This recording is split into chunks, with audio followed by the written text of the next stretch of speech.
Diaspora Indonesia ikut memilih dalam Pilpres Amerika Serikat 5 November, termasuk WNI yang telah dinaturalisasi menjadi warga Amerika Serikat. Beragam isu mewarnai pilihan mereka, mulai soal ekonomi, imigrasi, hingga perang Israel-Hamas. Berikut laporan dari tim VOA. Ini adalah pemilu Amerika Serikat kedua bagi Marcella Lee, warga diaspora Indonesia di New York, sejak ia dinaturalisasi sebagai warga negara sekitar 6 tahun lalu. Ia memutuskan untuk memilih secara awal atau early voting. Marcella yang seorang dosen ini mengatakan bahwa pendidikan menjadi isu terpenting baginya, selain isu lain seperti imigrasi. Karena saya sendiri seorang imigran, jadi saya ingin mempunyai pemimpin yang melindungi imigran, terutama imigran yang ingin berkarya di negara ini. Karena tidak semua imigran itu membuat onar.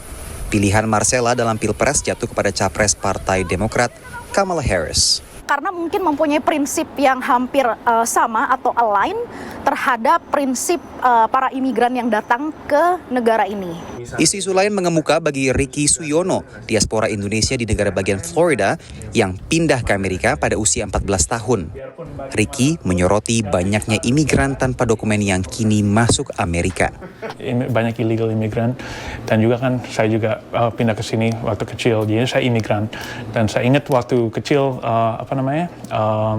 susah banget untuk masuk ke sini. Pilihan Ricky jatuh kepada capres Partai Republik, Donald Trump.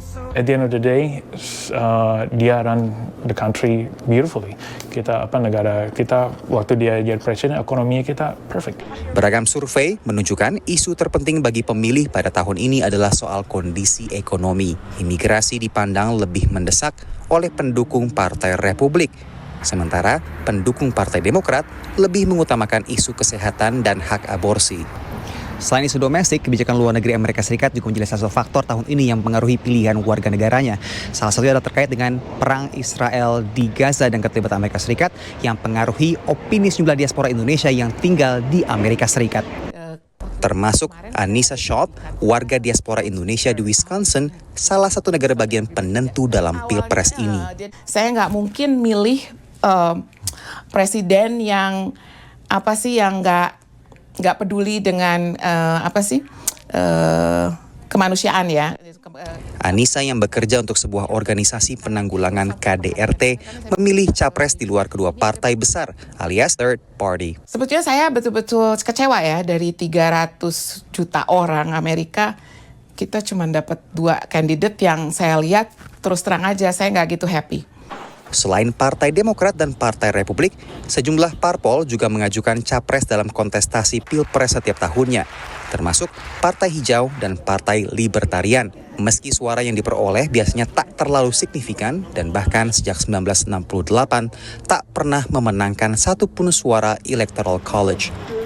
Dari Florida, Randy Wucaksana, Rere Wahyudi, Rifan Dwi Astono, Nabila Ganinda dan tim VOA.